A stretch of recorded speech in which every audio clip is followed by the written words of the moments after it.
Assalamualaikum warahmatullahi wabarakatuh. Alhamdulillahirabbil alamin.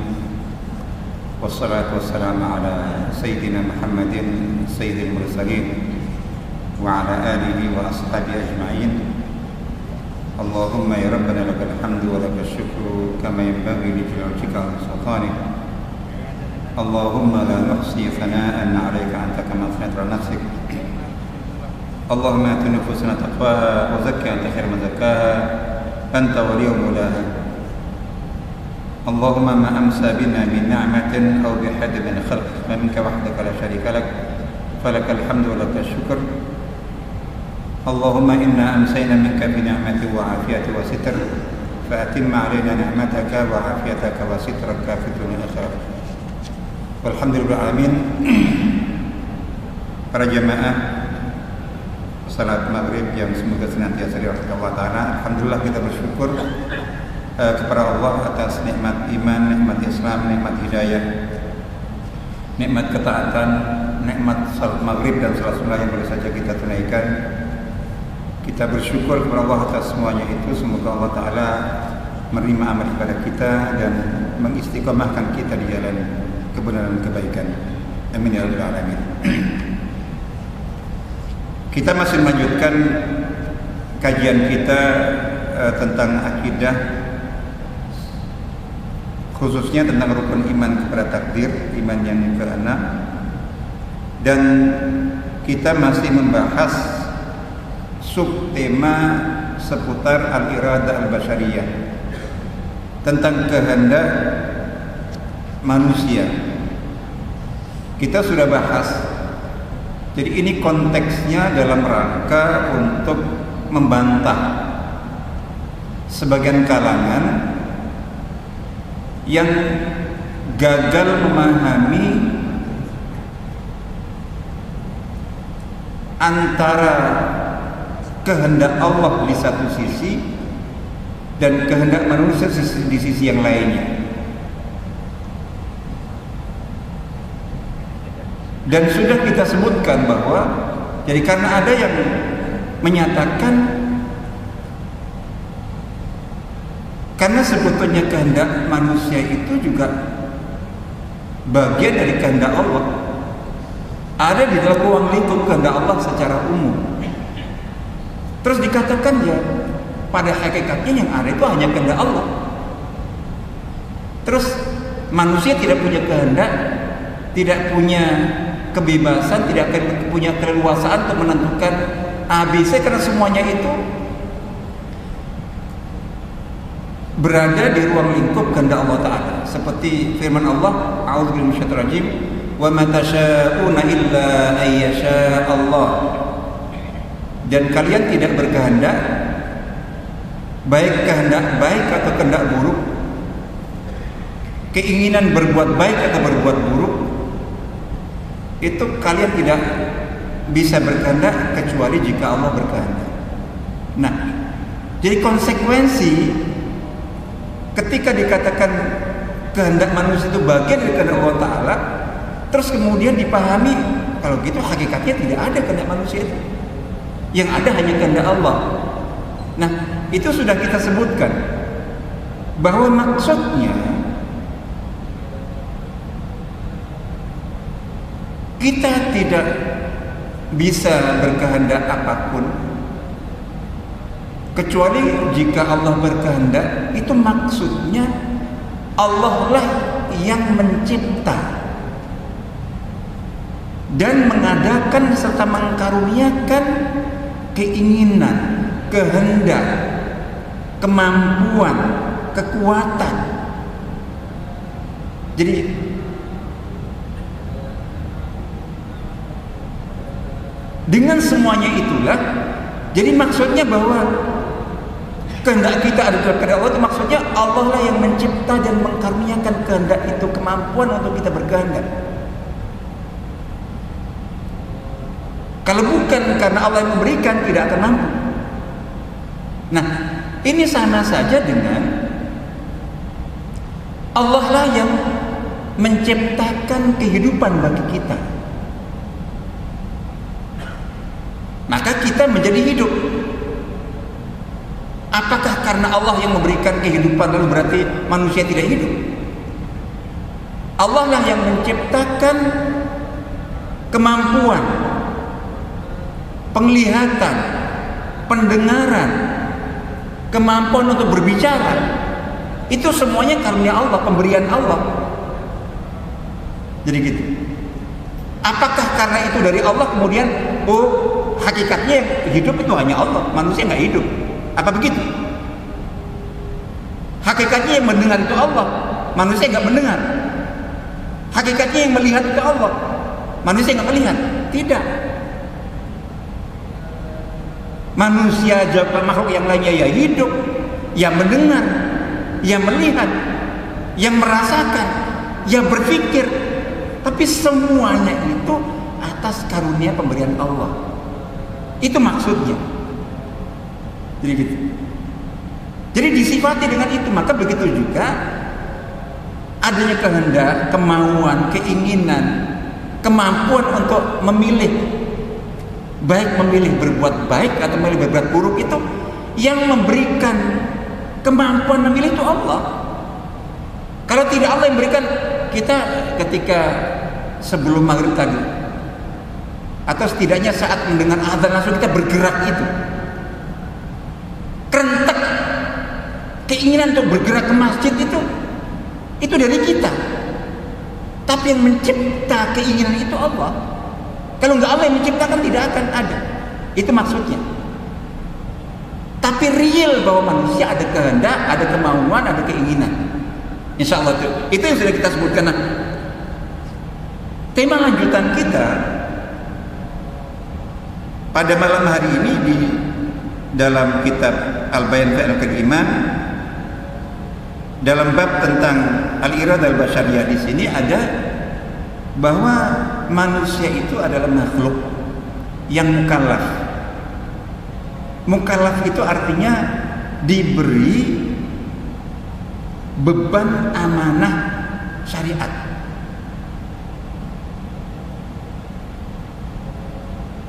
Diciptakan, terus disertai penciptaan manusia itu dengan bekal, potensi, kemampuan. Utamanya adalah berupa potensi nikmat akal untuk berpikir, untuk bisa menilai, untuk bisa mengetahui ini baik harus dilakukan, ini buruk harus ditinggalkan, ini hak untuk diikuti, ini batil untuk dijauhi. Itu dengan kemampuan akal. Terus Allah memberikan bersama akal kemampuan hati. Kita diwajibkan untuk ikhlas. Hati bisa ikhlas, tapi bisa tidak ikhlas juga. Bisa untuk khusyuk waktu salat, bisa juga tidak khusyuk. Bisa untuk tenang, bisa untuk tidak tenang. Bisa untuk sabar, bisa juga tidak sabar. Jadi hati, pikiran, perasaan. Terus ada beban-beban syariat yang menuntut kemampuan fisik. Sholat dengan gerakan-gerakan, Allah membekali kita berbagai perangkat untuk bisa melakukan itu. Kemampuan untuk puasa, kemampuan untuk haji, itu Allah bekali semuanya itu. Nah,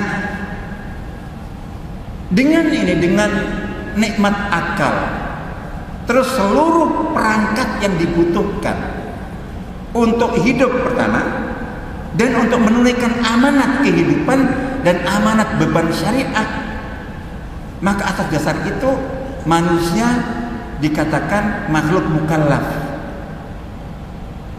Kenapa mukallaf? Karena itu konsekuensi dari bentuk karunia nikmat,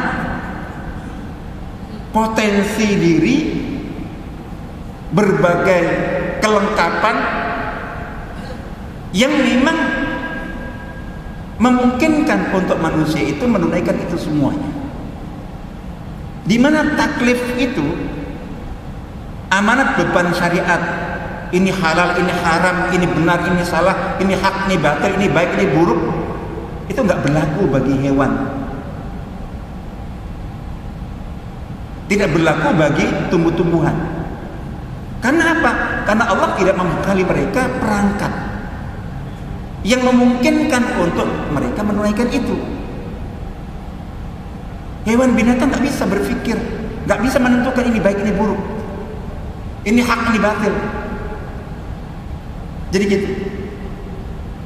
Nah,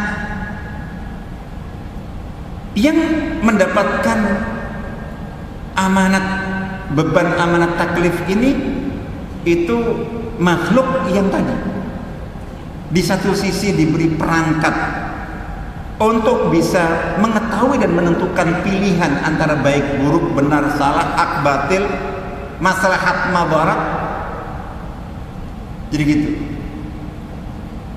Bahwa ada hewan yang bisa tahu, itu hanya insting, fitrah, terbatas. Ada kepekaan tertentu, fitrah tertentu, tapi itu terbatas, tidak bisa dikembangkan. Nah, selain manusia ada jin yang juga sama-sama itu diberi akal, diberi kemampuan untuk memilih dan menentukan pilihan antara benar salah, iman kufur, bisa mempertimbangkan kalau dia mukmin ini konsekuensi ini hasilnya, kalau dia kafir ini akibatnya. Itu bisa mikir. Manusia begitu, jin juga begitu, dan diberi perangkat. Artinya bahwa perangkat yang dibutuhkan untuk manusia atau jin mengemban amanat beban syariah itu, menunaikan kewajiban menjauhi larangan. Makanya meskipun kemampuan jadi manusia sekalipun, ketika akalnya terganggu, itu gugur, semua beban syariat gugur. Orang yang akal sehatnya terganggu atau belum lengkap, anak kecil masih belum balik, itu melakukan misalnya bahwa yang dalam syariat itu nggak sholat, nggak puasa, melakukan perbuatan yang itu haram secara itu belum berlaku. Itu belum dituntut pertanggungjawaban, tidak ada catatan dosa pahala. Atau orang dewasa tapi kemampuan akalnya itu terganggu, tidak bisa dia memilih dan menentukan, ini pun juga gugur. Termasuk orang yang lupa, orang yang jadi dalam kondisi tidak sadar, kecuali kalau tidak sadarnya karena disengaja. Misalnya orang akhirnya nggak sholat, gara-gara apa? Gara-gara mabuk. Itu kalau pingsan karena apa, gugur. Tapi kalau dia hilang sadarnya karena kesengajaan, karena minum, nah itu tetap kewajiban, tidak gugur. Itu para ulama mengatakan itu. Makanya orang yang dalam kondisi misalnya naudzubillah kecelakaan, terus kemudian dalam kondisi tidak sadar sampai berhari-hari, berpekan-pekan, ada yang berbulan-bulan, udah nggak ada hitungan, nggak sholat, nggak puasa, nggak ada hitungannya, gugur semuanya. Karena syarat untuk dia mengemban taklif itu tidak ada. Nah, itu dari sisi akal atau dari sisi kemampuan. Akalnya sehat tapi nggak mampu. Dalam Islam ada beban syariat zakat. Mungkin kebanyakan kaum muslimin nggak zakat. Dia tahu zakat itu wajib dengan akalnya, tapi dia tidak punya kemampuan untuk itu. Haji, rukun Islam yang kelima. Orang Islam tahu semuanya dan semua orang Islam ingin, tapi kebanyakan tidak mampu. Terus tidak mampu haji itu sekarang tidak hanya karena tidak punya duit. Banyak orang punya duit banyak sekali, pengen haji nggak bisa.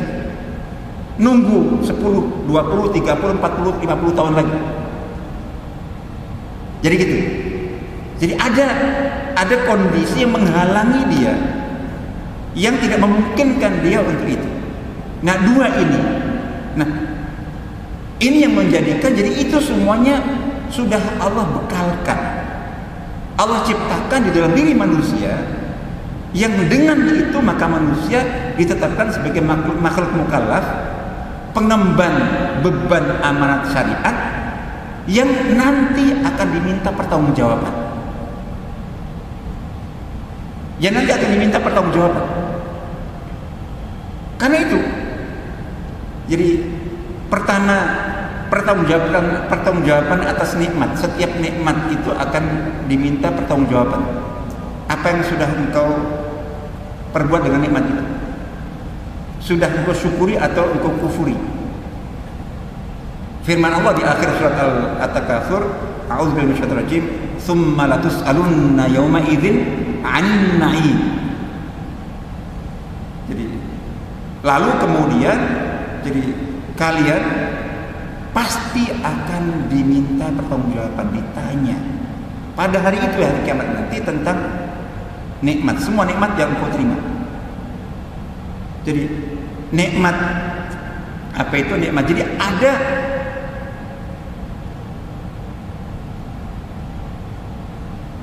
untuk setiap bentuk nikmat, potensi diri dan kemampuan yang Allah berikan kepada kita, itu ada konsekuensi beban amanat syariat tertentu.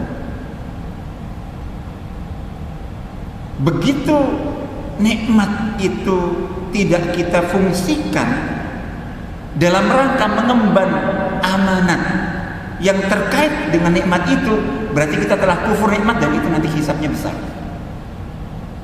Allah memberikan kemampuan kita untuk berpikir.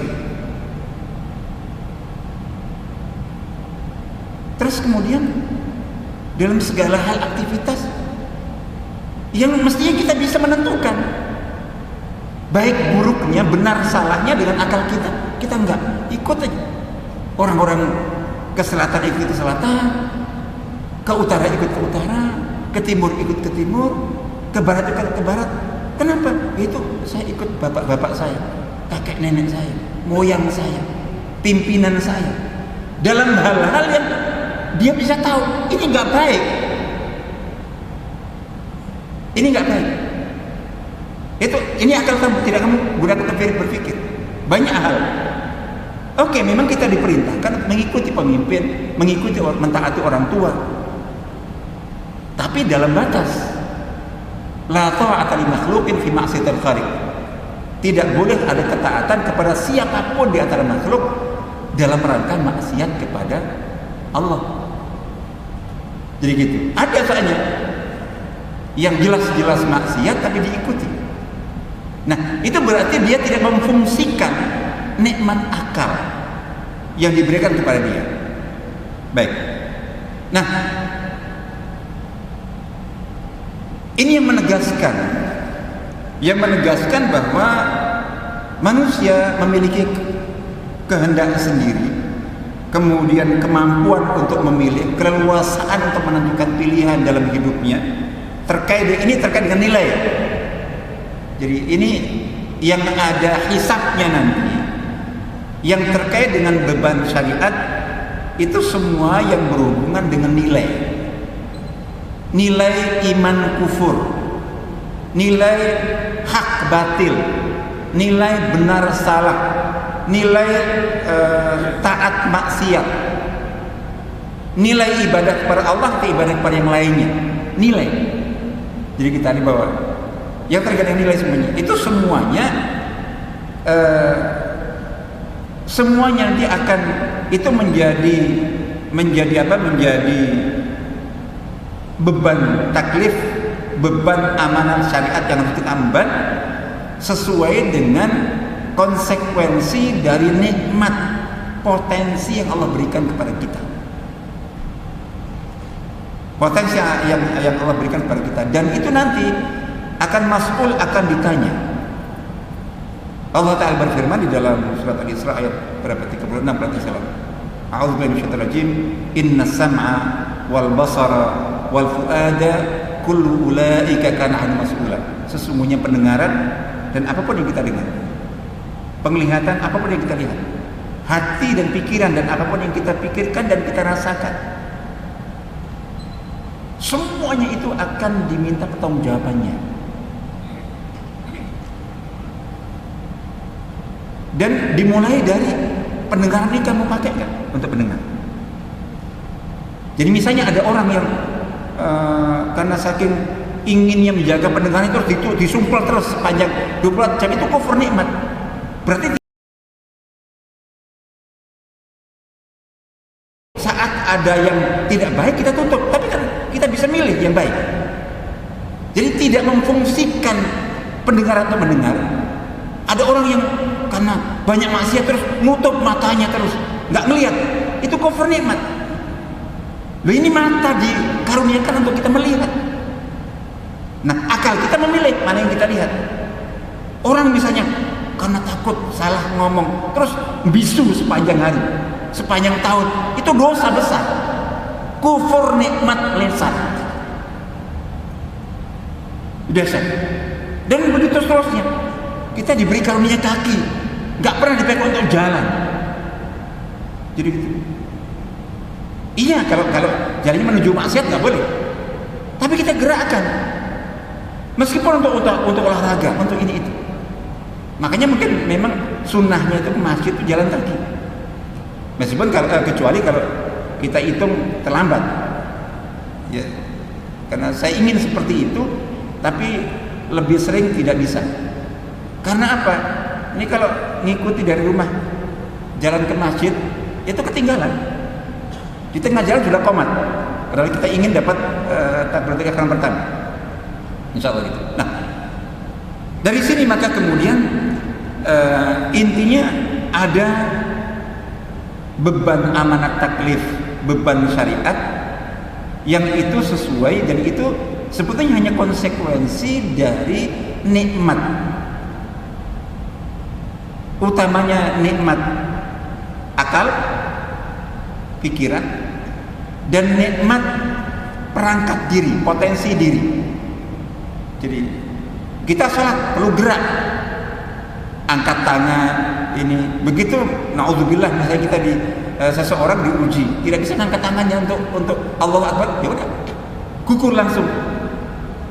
Mau sholat itu rukun sholat berdiri, nggak mau berdiri, udah langsung rukun itu gugur dengan duduk nggak bisa berbaring.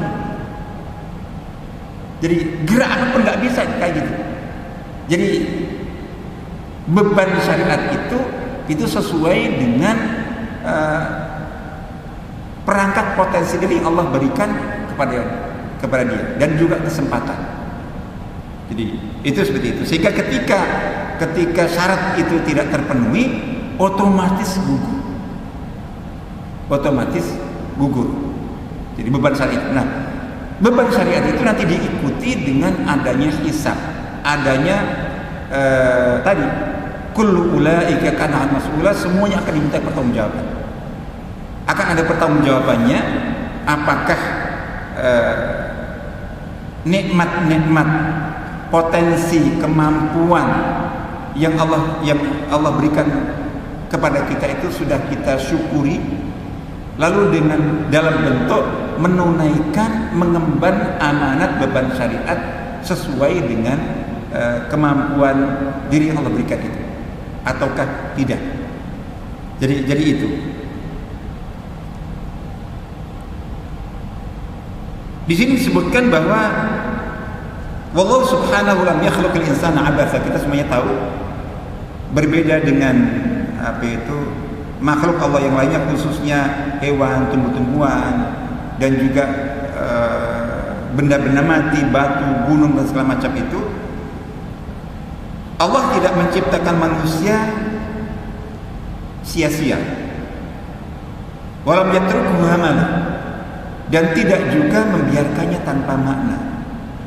Dengan semua perangkat yang luar biasa super istimewa, itu Allah menciptakan manusia untuk tujuan yang sangat mulia. untuk misi, untuk tugas. Dalam surat Al-Mu'minun Allah Ta'ala berfirman, a'udzu minasyaitonir rajim, ayat 115, "Afa hasibtum annama khalaqnakum abatha?" Apakah kalian mengira bahwa kami, kata Allah, menciptakan kalian itu main-main tanpa makna? Dalam surat Al-Qiyamah ayat 36 Allah Ta'ala berfirman, "Ayahsabul insanu ayyutraka sudah?" Jadi apakah manusia mengira bahwa dia dibiarkan begitu saja tanpa nanti akan ada pertanggungjawaban? Tentu tidak. Jadi tidak semuanya, bal khalaqahu subhanahu wa ta'ahadahu bitakalif allati fiha maslahatuhu wa sa'adatuhu fid dunya wal akhirah. Jadi tidak demikian. Namun Allah Ta'ala menciptakan manusia dan memberinya berbagai karunia nikmat potensi diri, serta menetapkan untuknya atau memberikan untuknya beban amanat taklif, beban amanat syariat, yang disitulah terdapat kemaslahatannya, keselamatannya, dan kebahagiaannya di dunia dan di akhirat. Jadi memang nggak ada pilihan. Artinya bahwa ketika amanat beban syariat ditunaikan dengan baik sesuai dengan kadar kemampuan diri yang diberikan, maka Allah akan memberikan balasan kebaikan, kemaslahatan, keselamatan, kebahagiaan baik di dunia maupun khususnya di akhirat. Itu terlalu banyak ya, terlalu banyak. Nah, dikatakan setelah Allah Ta'ala فَبَعْدَ مَنَحَهُ اللَّهُ سُبْحَانَهُ الْعَقْلَ وَالْإِرَادَةَ وَالْقُدْرَةَ وَسَائِرَ الصِّفَاتِ الَّتِي تُؤَهِّلُهُ لِحَمْلِ أَمَانَةِ التَّكْلِيفِ. Jadi setelah Allah Ta'ala mengkaruniakan kepada manusia nikmat akal yang dengannya dia berpikir untuk menentukan baik buruk, kemampuan untuk jadi nikmat kehendak, keinginan. Cuman keinginan itu bisa keinginan baik, keinginan buruk. Jadi kalau beda dengan malaikat, keinginannya hanya baik semuanya, tidak ada potensi buruk di dalam. Makanya tidak ada hisab. Jadi tidak ada iming-iming kalau malaikat taat itu nanti dapat ini, enggak. Karena memang dalam dirinya hanya ada potensi keinginan untuk berbuat baik. Kebalikan dari setan. Jadi setan dalam dirinya hanya ada keburukan. Jadi gitu. Nah, manusia itu diberi kemampuan akal, berpikir. Ini dipakai berpikir baik bisa, berpikir jahat bisa. Terus setelah tahu baik buruk, ini diberi kemampuan untuk punya keinginan, kehendak, ingin yang baik atau ingin yang buruk. Dijelaskan ini surga begini, ini neraka begini. Jadi gitu. Dia ingin surga bisa, ingin neraka juga bisa. Jadi gitu. Karena ada potensi, dua-duanya ada, seimbang. Itu dalam surat Asy-Syams ayat berapa? 89 atau 910 itu. A'udzubillahi minasyaitonir rajim. Fa'alhamaha fujuraha wa taqwaha. Jadi maka Allah Ta'ala mengilhamkan atau membekalkan di dalam setiap jiwa manusia fujuraha, itu potensi jahatnya ada dalam diri manusia. Ada fujurnya, potensi jahatnya, wa taqwa, dan potensi takwanya, potensi baiknya. Nah, ini dia ingin baik ada karena potensi takwa dalam dirinya.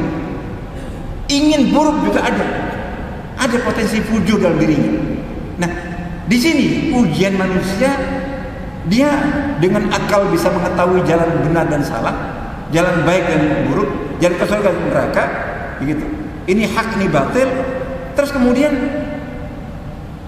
dia juga diberi kebebasan untuk memilih. Diberi kebebasan, keleluasaan untuk memilih. Jadi kalau dia ingin menempuh jalan baik bisa, ingin menempuh jalan buruk bisa juga. Jadi gitu. Nah, dengan keluasaan itu tanpa halangan apapun, seseorang secara sadar, secara sengaja, secara sukarela itu milih jalan yang baik. Di situ nanti akan ada balasan, ada nilai yang akan diberikan kepada dia. Jadi gitu. Saat azan berkumandang tadi atau nanti, semua umat Islam mendengar. Jadi gitu. Ada yang terus ingin semua. Kalau dia memang memantapkan keinginan untuk ke masjid, sholat, bisa. Tapi yang lainnya tidak. Tapi tetap memantapkan niat keinginan untuk yang lainnya. Gak peduli dengan azan itu. Bisa juga. Nah, berarti ketika kita atau siapapun dihadapkan pada pilihan iman kufur, hak batil, taat maksiat, jadi gitu. Itu kita itu memilih iman, memilih taat, memilih yang baik, berarti kita berpihak kepada potensi takwa dalam jiwa kita. Nah, ini kalau terus kita biasakan, potensi ini menguat sekali, sampai pada titik tertentu ada orang-orang yang dominan kebaikannya, karena selama ini dituruti, itu lama-lama potensi fujur ini lelah, lemah sekali, tertutup. Jadi sehingga ada orang yang kayak malaikat, nggak ada buruknya. Itu bukan nggak ada buruk, ada dalam dirinya, cuma dikalahkan.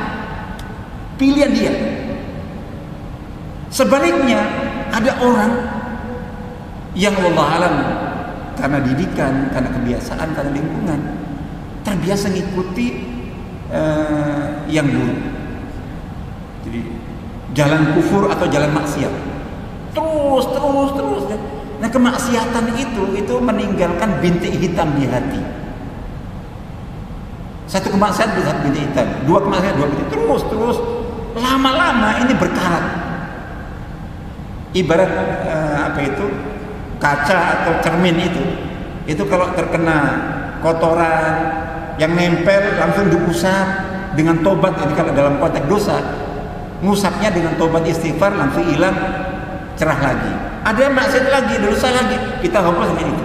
Tapi ketika orang terus terbiasa maksiat, yang dituruti oleh potensi fujurnya, jadi gitu sampai dominan sekali, itu sampai orang itu seolah nggak ada baiknya. Enggak, dia ada potensi baiknya dalam diri, tapi tertutup, kalah. Jadi gitu, itu kalah. Makanya kalau dalam pendidikan anak itu penting sekali memberikan bekal di usia dini. Jadi sejak kecil dibiasakan diajar ngaji, diajar sholat, TK, SD, MI sampai SMA. Mungkin kuliahnya salah pergaulan. Umumnya biasanya meskipun salah pergaulan, itu suatu saat insya Allah kalau diingatkan bisa. Karena apa? Potensi baiknya itu yang kalah itu tertinding. Yang lama bekal dari sejak TK, SD itu masih ada sebetulnya. Itu ada seperti itu. Suatu saat akan balik. Harapannya lebih besar.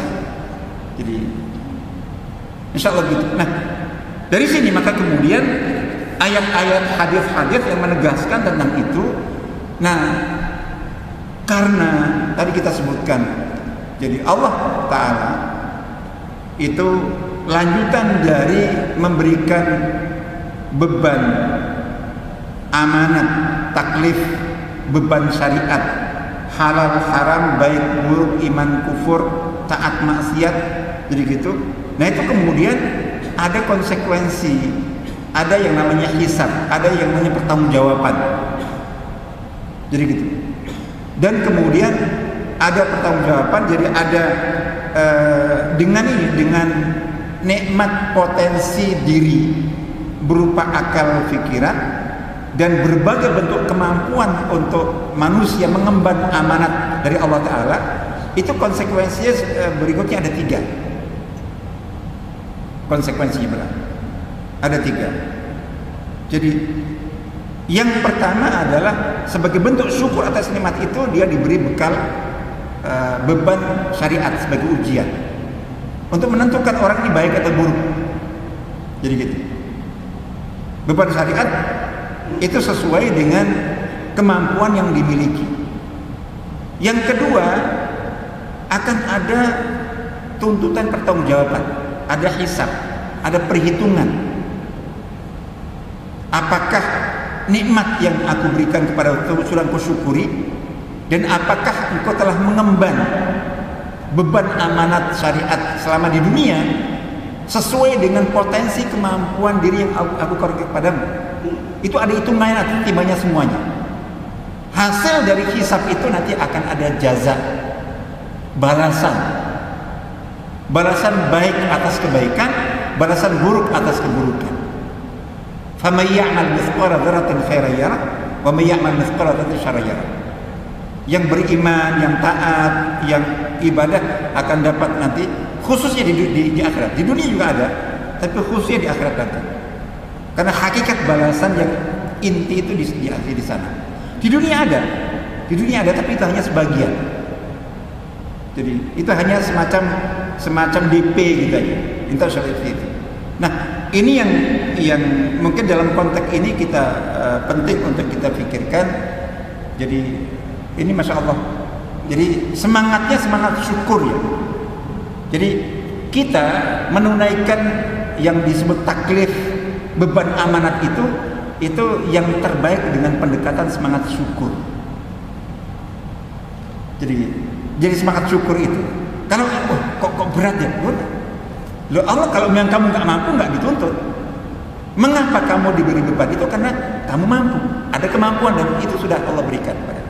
Nah, dengan pendekatan semangat syukur itu, insya Allah kita akan lebih semangat dan lebih mampu menunaikan setiap amanat yang Allah berikan kepada kita, masing-masing terkait dengan nikmat karunia potensi diri yang Allah berikan kepada kita. Insya Allah itu kita cukup sampai di sini. Semoga bermanfaat. Mohon maaf, semoga nanti bisa kita lanjutkan kembali.